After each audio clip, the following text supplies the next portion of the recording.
children, my older brothers Norman and Doug and I rode the trains up and down California most of our young lives. Our mother was not interested in flying, but she loved the comfort and solitude that trains afforded. I became aware when I was a little bit older that Norman knew a lot about trains and had a real passion for them.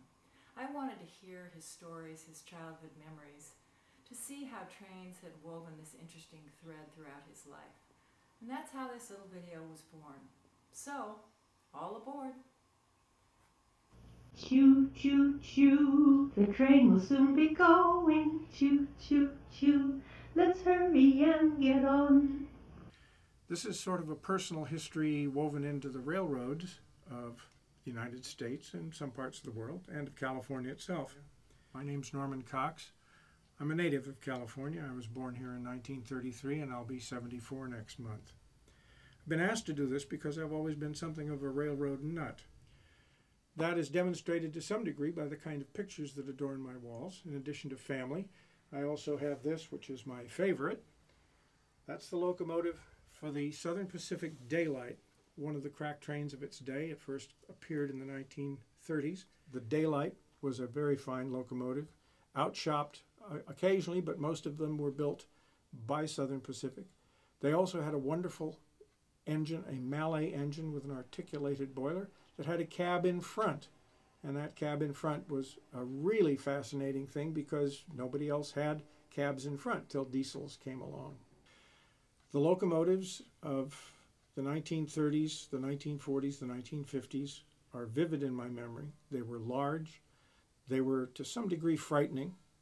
The drive wheels were 6 feet and more tall, and they inspired both awe and a little fear in the average young person.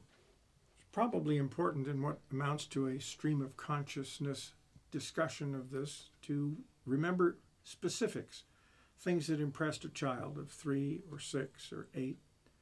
One of them, of course, was smells. There's a specific smell about a steam locomotive.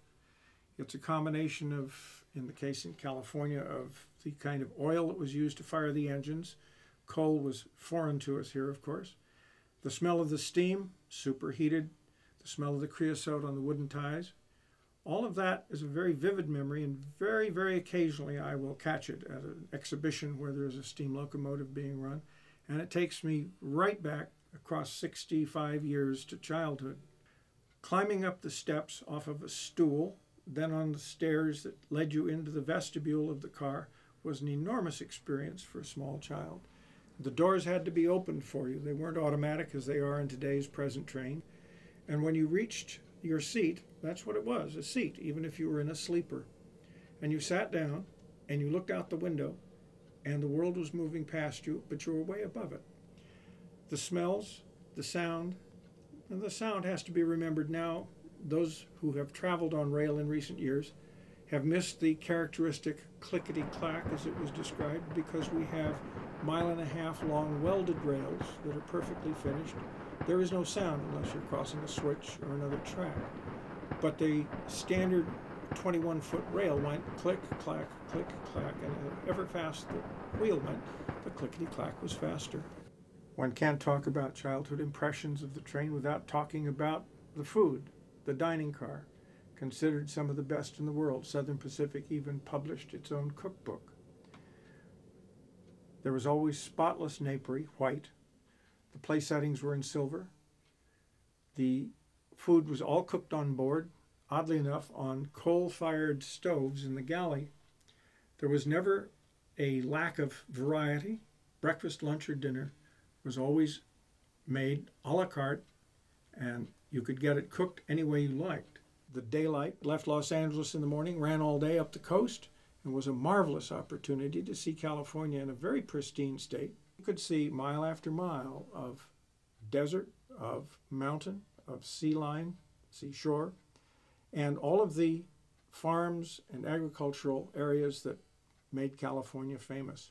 My family came from Northern California. We would go there several times a year, always by train. We would invariably go at night in the early 30s because one took a sleeper. It took about 10 hours to reach the Bay Area from Southern California.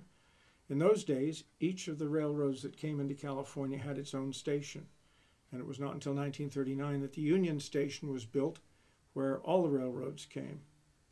We would always get the train in Glendale, and I remember standing in front of my father, age 3, with his overcoat pulled round me and only my face peering out as the locomotives came by pulling the train. It was an uphill grade into Glendale. It was very noisy. You could feel the heat. All of those things are very vivid childhood memories from about the age of 3.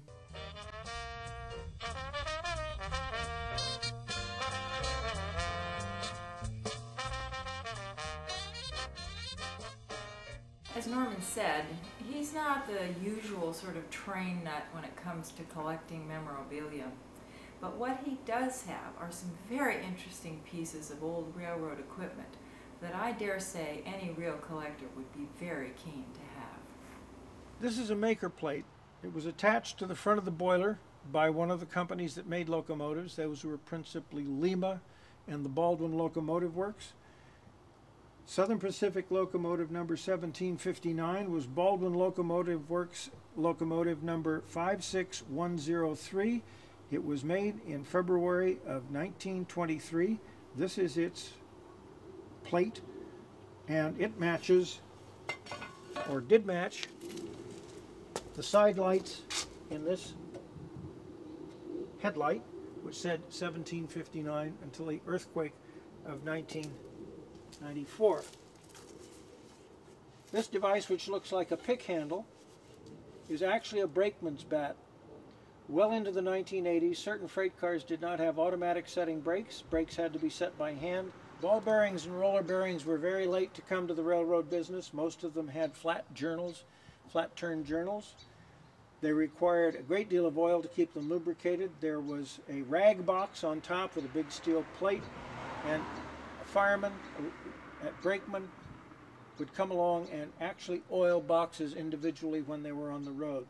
This device is an on-the-road journal oil can, probably used, I would guess, from the 1920s onward. They existed as far back as the 1840s. This is a locomotive marker light. By moving a lever on the side, it's possible to change the lens color from white to green. If at night a rail worker saw a green light on the locomotive at the front, he knew that there was not a second section following. If it was white, he knew there was a second section and that the tracks were occupied and dangerous. During the daytime, of course, you couldn't see the lights too well, even when they turned into electric, so either a green flag or a white flag was flown at the front of the locomotive. This is an oil-burning caboose marker. It shows red out of one pair of lenses, orange out of another. If the train was going over the road, cross-country, the red light was shown to the rear. If the train was in the marshalling yards being shunted back and forth, it was turned so that there was an amber light pointing front or back, so that it could be determined that the train was in motion but not running. This is commonly called a switch flag. They are in use today. You can see them alongside the various metropolitan commuter lines where there's a small siding that has to be switched. The switch is turned manually. If the switch is closed and the train cannot get on the track, the red target is shown. If it is open and available, you proceed with caution on the yellow.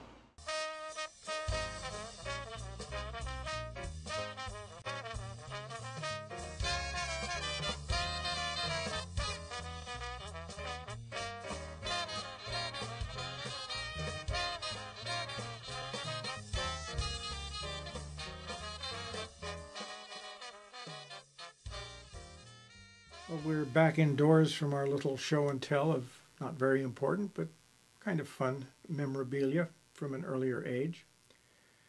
In something like this, which is part reminiscence, part history lesson, it's always difficult to know what exactly to talk about. Perhaps just the sense of how important the railroads were in the lives of the people who touched them. In my generation, they were ubiquitous. One need only look at the old black and white movies from the 30s, the 40s, and even into the 50s to realize how important a part individual trains played. All of our experience with trains was romantic, it was noisy. There was something about the westward migration in this country that made the train important. It entered the lexicon, things like highball, which meant speeding down the track, came from the days before there were semaphore signals, and if a green ball was up high, that meant that the track was clear. My close experience with the railroads ended with adulthood. I still take trains occasionally. One of the great rail travel experiences in the United States is to go from the east side of San Francisco Bay, nominally Oakland, actually a small town called Emeryville, and go east to Chicago.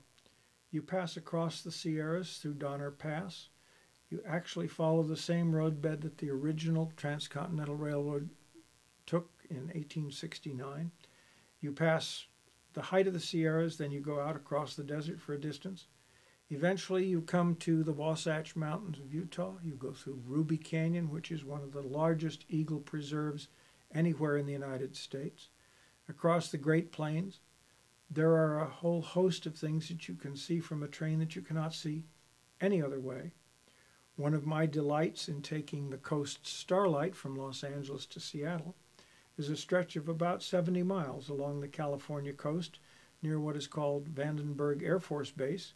You've not been able as a civilian to drive a car there since 1942, but it's available to be seen from either side of the train. Unobstructed views, unspoiled beaches, sand dunes, natural fauna, California the way it was 60, 80, 100 years ago. When you get into the mountain passes along the Feather River going east from Oakland, there are places that you cannot see except from the train. And that is the kind of feeling, the kind of sense of grandeur and of awe that those trains inspired. The most exciting train trips that I have taken were in brief snatches. My wife and I were on the old Orient Express between Milan and Venice in the middle of the night 45 years ago. It was before the train stopped running all the way to Istanbul. It's a very short trip from Milan to Venice. It was rather crowded. We were in a vestibule with an Italian sailor who passed around a bottle of red wine from which we all drank. We sang songs. We carried on as if we knew better. I suppose we were younger then and not quite so foolish. Another very happy event that occurred for me on a train was not too many years later when we had a chance to go across all of England during the daytime and see everything from London right on up to Edinburgh, and where we spent most of our time just gaping out the window. The great part about train travel is that no one can get to you. I've been privileged to write a book and have it published. Much of that book was written on a laptop computer on a train going across the United States, not once, but 2 or 3 times. It took me 6 years and about 4 train trips. I think it was Edna St. Vincent Millay who said that there was never a train going anywhere that she wouldn't get on. I could be mistaking the author, but I feel that way. A couple of personal anecdotes occur to me to kind of illustrate the importance of all of these things to me, at least, growing up, and I think to others of my age. During the Second World War, there was a time of great fear and concern, particularly on the West Coast. We feared attack. There was a time when it was a fairly close-run thing, whether we were actually going to win or might have to call a truce. And one of the things that we heard night after night, rolling across the San Gabriel Valley, was the sound of the steam whistle. As long as those whistles kept going, we knew we were all right. If the trains were leaving Los Angeles and the areas around the harbor and taking goods east, or troops, we knew we were safe. And I remember thinking about that well into the war, 1943, 44. Another incident that has just occurred to me related to the daylight. The daylight was put into service in the late 1930s, and it was considered the finest train that Southern Pacific ran, despite the fact it was not a sleeper. For reasons that are lost to me at the moment, it was decided that I would take the daylight from Glendale to Palo Alto to visit my parents' relatives in the Bay Area. And interestingly enough, I was sent alone at the age of 6. I do remember getting on the train with a book. I don't remember what it was. It was certainly not anything of any great pith or moment, but I do remember reading on that trip. I was boarded at Glendale in the presence of what I now know to be a railroad policeman. I was handed over to the custody of a porter whose name I can recall was Corky, and Corky was told to keep an eye on me. One had no compunctions about that. These men, even if they were not young, were somehow avuncular. They were safe. There was a sense that they knew what they were doing. He steered me to the dining car at lunchtime. He got me back to my seat. He saw to it that I was well cared for, and he got me off the train at Palo Alto. I spent time on trains, wandering them, looking at various parts of the trains and examining the finery in the dining cars and in the observation cars. But I don't think I was particularly exceptional for my generation. We were perhaps a little subdued. We were children of the Depression. I was fortunate in that Father always worked, and we were able to make these trips. But we were still somewhat reserved, I think, in our attitude, particularly with adults. That was certainly an adult milieu, and we were expected to behave accordingly. I have no recollection of fear of trains in any respect, except the noise of the steam locomotive when it came very close by, within about 4 feet as it was coming into a station, before I would get onto the train.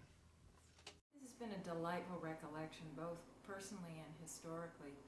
I asked Norm at the end of the day if he could characterize what trains have meant to him throughout his life, and this is what he had to say. Those are the kinds of things that you cannot express adequately in words.